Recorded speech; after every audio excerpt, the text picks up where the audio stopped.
Hello guys! Hello Pisces! Welcome dito sa aking channel Pisces. Alamin natin kung anong messages, vibration, gabay, energy para sa inyong lahat. Ito ay para sa bi-weekly reading mo.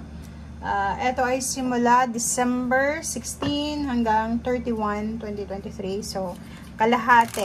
Last 2 weeks ng 2023 para sa lahat ng Pisces friends natin na nanonood sa ngayon. Okay. So, dalawang baraha. Himay-himayin natin guys yung reading mo.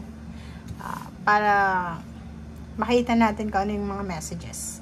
Okay, Pisces. Number 15. Okay. And then number 27 to. Letter.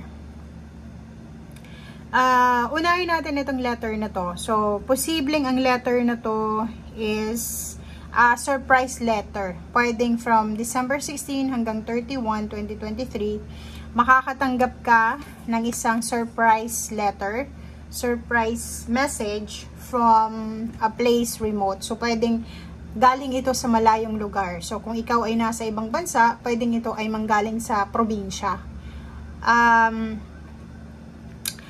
Ang letter na to, or ang message na to, pero parang hindi naman siya literal na letter kasi wala naman na ngayon na nagsusulat, 'di ba? So through messenger, email, or any social media platforms to. So isang surprise message from your friend na nasa malayo, from your relatives na nasa malayo, or from your family member. So dito sinasabi na good news ito. Good news ito na posibleng matanggap mo or makuha mo or ipaparating sa'yo. Okay, next is number 15. It's number 6. Your financial position, yung financial status natin sa buhay, if ever man financially stable ka ngayon or marami kang pinagkukunan ng financial mo, but hindi ito yung time 16, okay? It's a Christmas season and New Year's, 'di ba? So, kailangan natin na mahirap sabihin to kasi pwedeng mabash tayo kasi sasabihin, it's Christmas, it's New Year, kailangan natin mag-spend ng pera. But ito, sinasabi ng barahan na maganda man or hindi maganda yung financial position mo, kailangan mong maging aware sa expenses. So, make sure na mag-spend tayo ng ating resources with care, 'di ba? So, kailangan natin na maging strong na i-avoid yung mga unwanted desire natin. Kasi, pwedeng may iba sa inyo dyan na Pisces na literal, habang nanonood ngayon, siguro few minutes ago, or few hours ago, or yesterday, or the other day, bigla na lang kayong nag-spend ng amount of money para sa online shopping or ano pa man. So, from December 16 to 31, iwasan natin yung sobrang paggastos nang hindi naman tama. Okay? Okay, guys. Tingnan natin yung relationship mo. Relationship, intimate, friends, relatives, katrabaho, or kung sino man ito, acquaintance.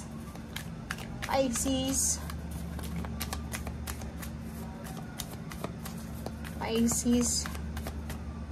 Okay.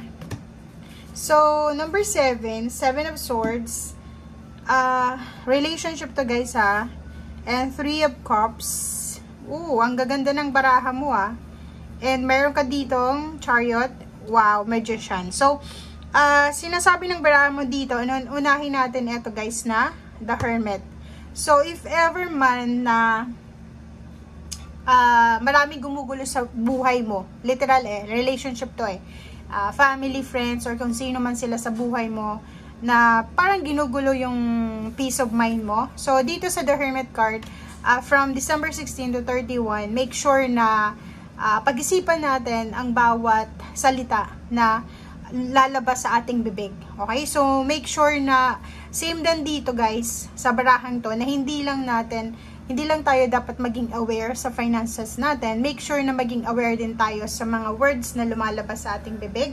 Dahil pwede tayong makasira or pwede tayong sakit ng damdamin ng ibang tao. So, be true to yourself, be true to yourself, be true to your intention. Yun ang pinaka-importante na gawin natin bago matapos yung taon. And make sure na yun, maging totoo ka sa nararamdaman mo. Kasi pag totoo ka sa nararamdaman mo, may freedom ka. Diba? Hindi ka natatakot na kumbaga i-confront kasi totoo ka eh.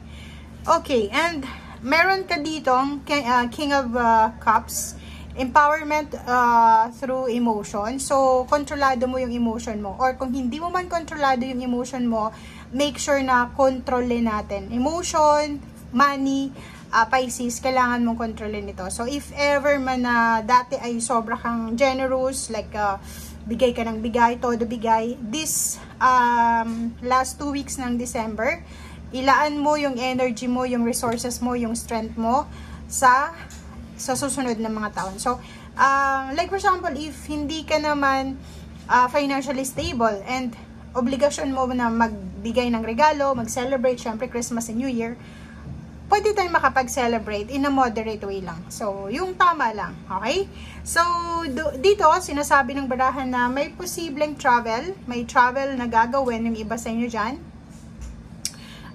Pwedeng may, since it's Christmas or New Year, pwedeng ikaw ay pupunta ka sa relatives mo to celebrate with them, or pwedeng yung relatives mo yung pupunta sa'yo. So, etong chart na to is may progress achievements. So, kung ano man tong ginagawa mo, ituloy-tuloy mo lang yan. Okay?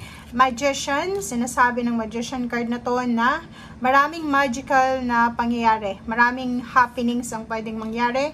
May celebration, may, maraming parties, maraming posibleng kailangan na i-celebrate. Hindi lang yung celebration dahil Christmas, magse-celebrate ka din ng mga blessings na natanggap mo for the year 2023. So, yun. Okay, guys. Money and career.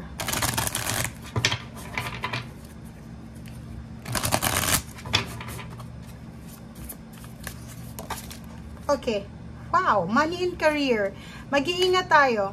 Mag-iingat kayo, Pisces, dahil posibleng sa pera, pwedeng maloko ka. Pwedeng may mga sinungaling kasi meron tayo ditong 7 of Swords eh. Pwedeng may mga tao na magsisinungaling sa'yo. So, kung may investment or kung ano pa man, bilangin natin ng maayos ang pera.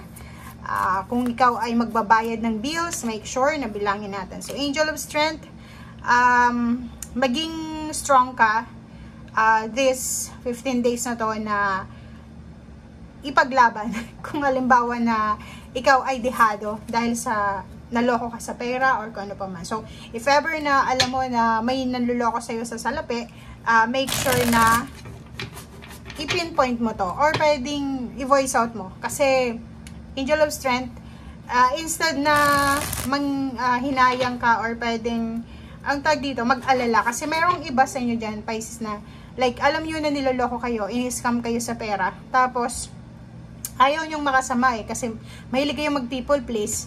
So, ayaw nyong masama yung pakiramdam niya. Or anong tawag dito? Sumama ang pakiramdam niya sa'yo. So, ang gagawin mo is ignore mo lang. So, which is wrong. Wrong daw yon dahil parang kinukonsente mo yung pang-scam na yun sa'yo or kung ano man tong panluloko. So dito, be courageous, i-voice out mo, sabihin mo na, oy, hindi ko gusto yung ginagawa mong panluloko sa akin. Make sure na baguhin natin ang mga ginagawang ganyan. So, parang ganyan. So, kayo na lang yung makakapag-desisyon kung paano nyo i-correct. Okay, Justice card number 11, manifestation. So, sinasabi ng baraha mo dito in 10 of Cups, relationship, commitment, partnership, or kung ano pa man. Meron tayo dito guys na anong tawag dito? Harmony. Yun yung sinasabi ng baraha.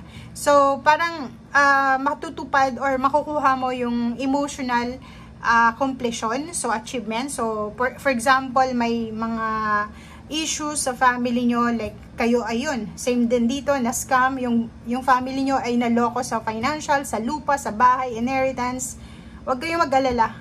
Kasi, kung ikaw ay miyembro ng isang pamilyang na scam, naloko, or parang alam mo yun, nanakawan ng karapatan or kano pa man.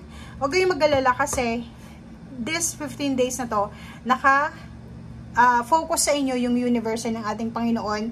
Nakikita nila yung mga paghihirap nyo. So, 11, manifestation. Kung ano man tong minamanifest mo for your family, whole family, love life, financial gain, happiness, harmony, huwag ka daw mag-alala dahil ibibigay sa'yo yung karmic justice ng universe. Okay? And Princess of Pentacles, maraming magandang balita tungkol sa pera dito. So, kung makikita mo, sinasabi ng baraha sa'yo dito na may mga good news regarding money.